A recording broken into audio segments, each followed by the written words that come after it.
Hey man, So, yeah, you alright? yeah. Awesome.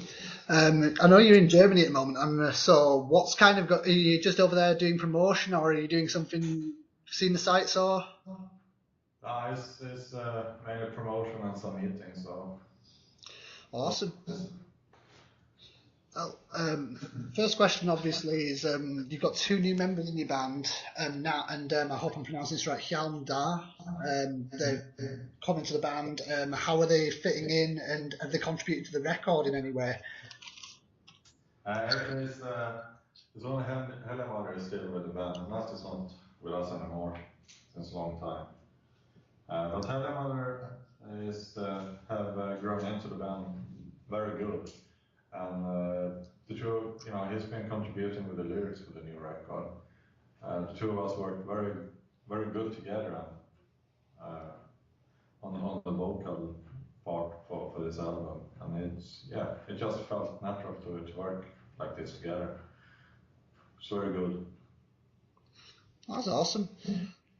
So obviously you've got a new album coming out, Where Shadows Forever Reign, and it's coming out in June. So obviously, how did the writing and recording process go?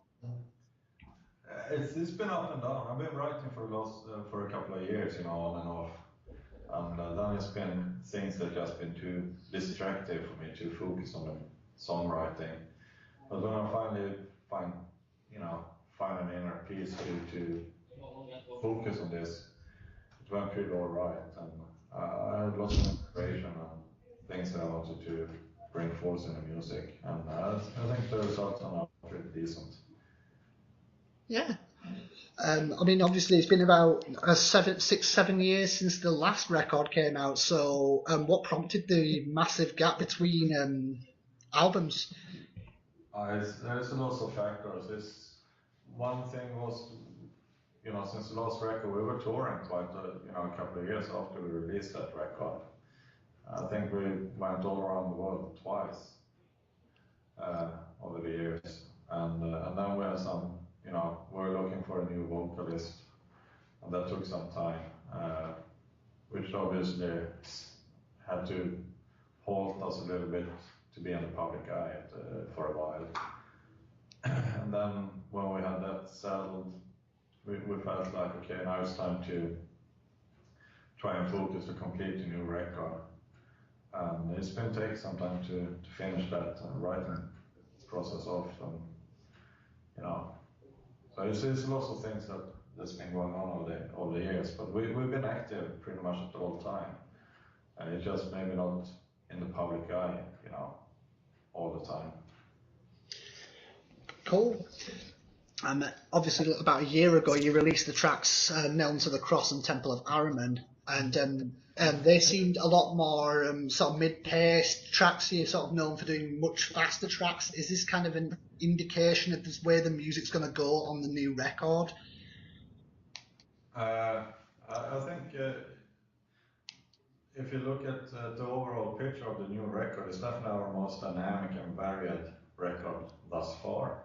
And every song has a very strong own identity, and different kind of modes, if you will.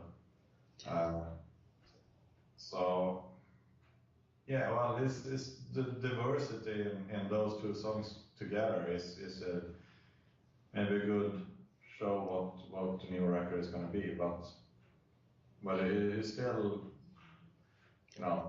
they don't symbolize the record as a whole, because there's different takes on every song, I think. Yeah.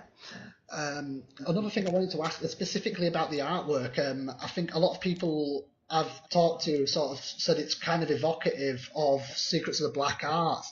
Was this intentional, or was it or not? Was it just kind of?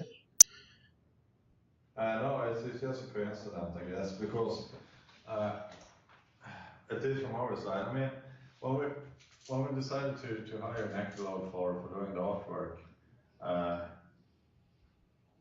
the only thing he asked for was he wanted to be involved when we were writing the record.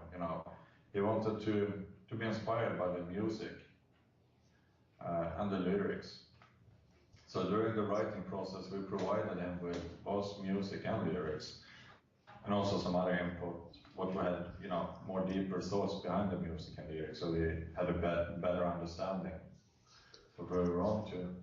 And after that, he worked on his own. He kept us totally out in the dark until just a couple of days before we had deadline for the artwork. He didn't show us anything what he was up to. He said, "Leave it to me. I want to be inspired by the music, not by your talk. So, and when I'm done with it, you're gonna see it." And you can tell my surprise when I saw it the first time, and it just felt so fucking perfect, like a perfect match for this new record. And of course, there's maybe some lines that draws back to the issues of the Black Arts, but it's still something totally new that portrays the new record, the atmosphere of the new record in a different way, I think. The common thing is this neck reload and us working together. We have a blue color scheme as the main color. That's the similarities, but I think it's still two different feelings in the artworks. And this one feels more epic and more modern, I think. Yeah, the artworks for all your albums are really, really great, and they really portray the sort of intensity of the music. How important do you feel that album artwork is to sort of portraying the message that you're trying to put across with the music? It's very important, of course. That's why I felt that this artwork was such a perfect match, because it just symbolized the atmosphere, the meaning behind the music and everything. It just goes totally hand in hand. And artworks is always important. They both artwork and title, you have one picture that should symbolize the whole feeling for a record. So it's a really different take to find that perfect match. And also the title, you have one line, a short line that has to also symbolize the record as a whole.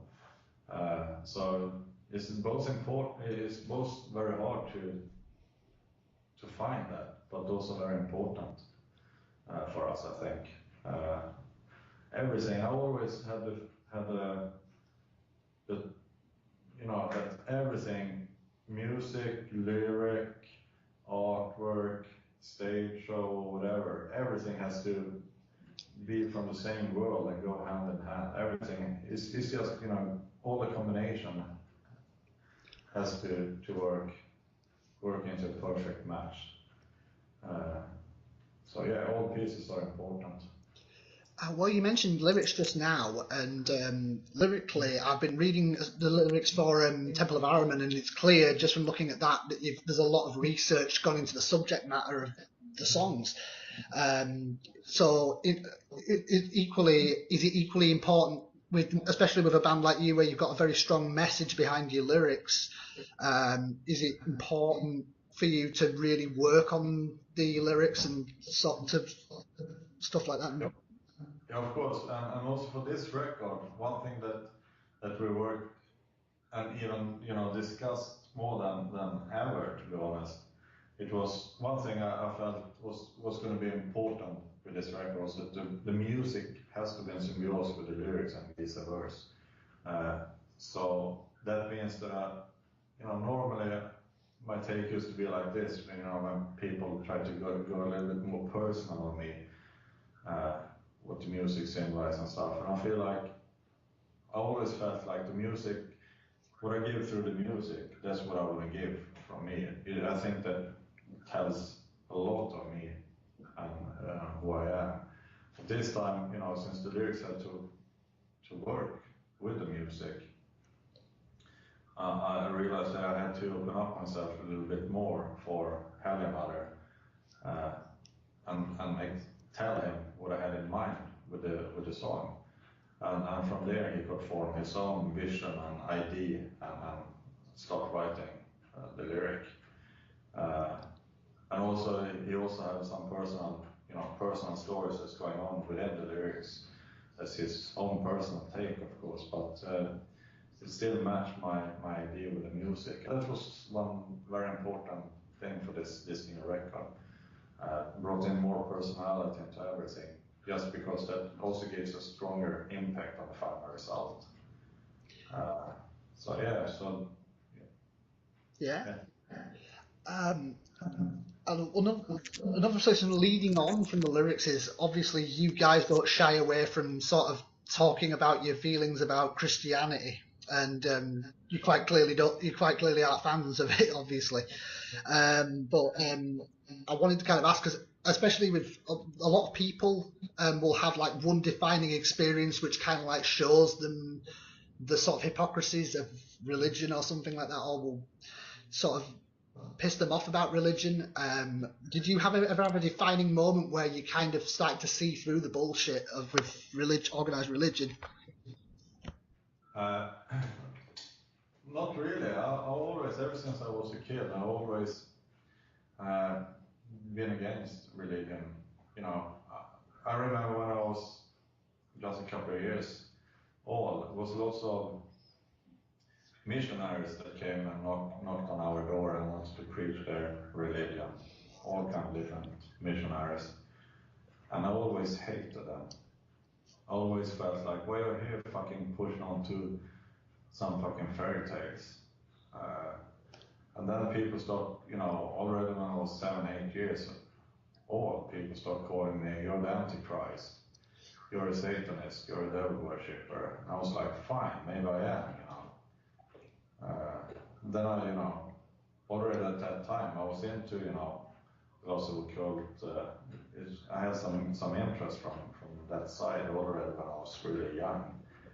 And then it just made sense when everybody started calling me the Antichrist. I felt like, well, maybe this is my path in life. If you want me to be Antichrist, I'm going to be Antichrist. Yeah, so that's kind of an interesting take on it, really, because a lot of people sort of talk about, especially with Satanism, they sort of say that it's kind of something you gravitate toward to, but I think from the sound of what you said, it sounds like it was basically it was the other end as well. They were pushing you toward that. No, maybe not pushing me, but because I had already, I don't know where it comes from really, but already from when I was really young, I always find it to be complete bullshit. And exactly where that comes from, I have no idea. But I feel sort of I was born into this, and it's nothing that's for me. It's just my own. I always walk my own way. I always were different, than other kids on the playground and stuff like that. So, so I've always been walking my own path, ever since I was really young. And when I think about it, for some reason I was always against all these missionaries that come to our house and try to push onto the belief. And that was, I had it from day one, the first time they came. So it was something that was already inside of me, from the beginning. Yeah. So. Another question, kind of going on to a different topic, is obviously you guys are one of the biggest black metal bands in the world, and you've been around since the early days of sort of the second wave, and you've seen the Swedish scene in particular kind of grow through that period. And do you have any fond memories from the beginning of the scene that you like, and how do you think the scene differs today from what it was like at that time? Oh, it's totally different because, when we started out as a band, everything was new, and we had to find our own ways of doing things. We couldn't look back on. Yeah. Another thing that I do want to ask, sort of specific to the Swedish scene, is I've asked a couple of bands from Sweden about this when I've interviewed them before. I think I've asked Marduk and Entombed about this.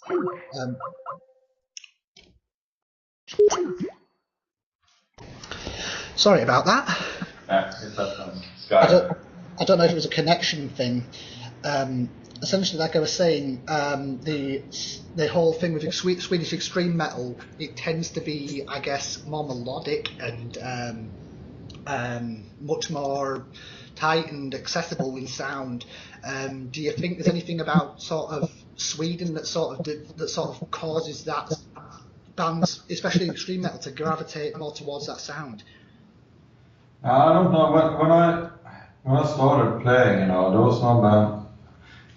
The reason we started, I mean, I had a band before Dark Funeral called Satan's Disciples.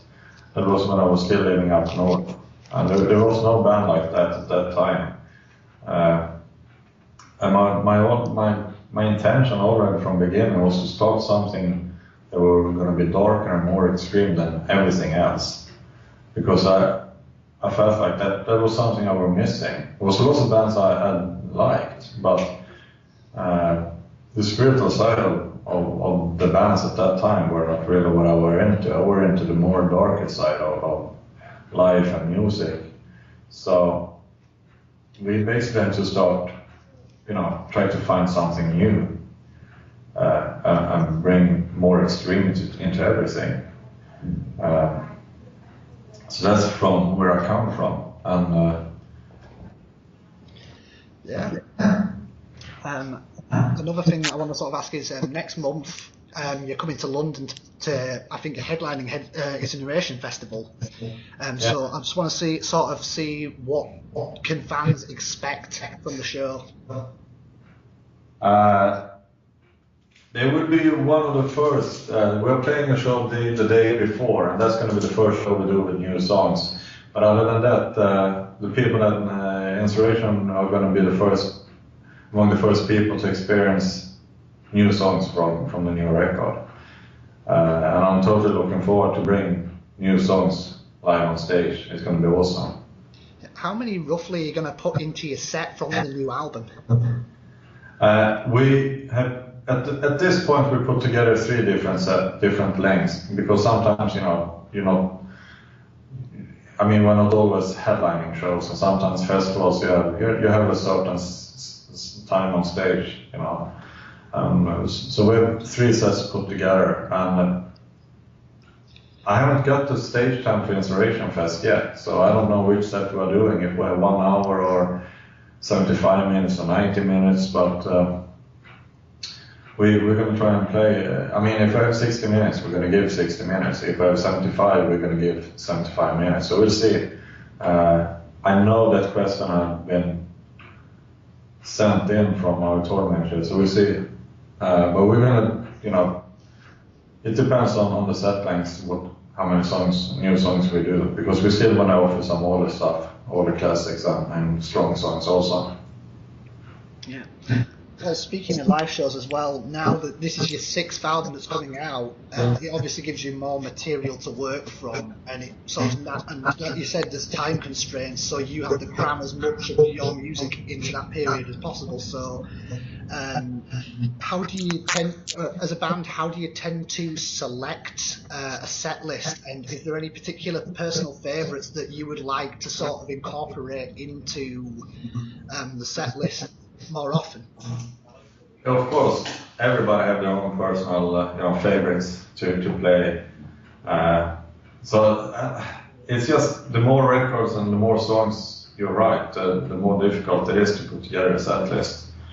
And for the new record is to pick songs from the new record is for once the hardest ever, because all of us have so strong feeling for every song, and all of them have so different feeling into them, and it's not necessarily what the songs that we like the most is going to be the songs that the fans want to hear. So we have to experiment a little bit now in the beginning. What new songs do people want to hear? But we have planned a couple of songs at least to start with, and then we see if we have to change them or not. But then there's also some older songs that we just have to play, otherwise people would be very disappointed. So, but we're trying to always, bring in some songs from every record. So everybody have their own favorite record, we want to offer everybody this one song. I mean, maybe it's not their absolute favorite song from that record, but at least it's from every one from every record. And I find that very important. Yeah. Obviously, as well, with the new album, there's going to be coming tours and promotion for it. So, have you got any sort of any plans in the works for festivals or tours that are coming up, or what would you like to do with this album? Oh yeah, we have so many plans and ideas, but we have actually had to put up a 2 years plan what we want to do, because we won't be able to do everything from the beginning. Because but we're going to invest lots of things into the band and try to build up a complete insane stage show and lots of crazy stuff. So there's lots of plans, because we want to basically bring hell back on stage. That's the plan. We have lots of plans for that. So we'll see when we've been able to. We're going to continue to evolve and going to continue to improve and build up, you know, the vision we have. And we'll see how long it's going to take. But we have a new great plan that we're working on, at least. Yeah. And obviously, I won't keep you too long. And it's just the final question I'm going to ask is, for any fans listening to this interview, have you got any sort of message or recommendations for music that you want them to check out? I don't really. I just know for now I'm totally involved with the new record, so I hope everybody's going to enjoy it once it's released, and we hope to be, you know, back on tour real soon and see everybody on the road. All right.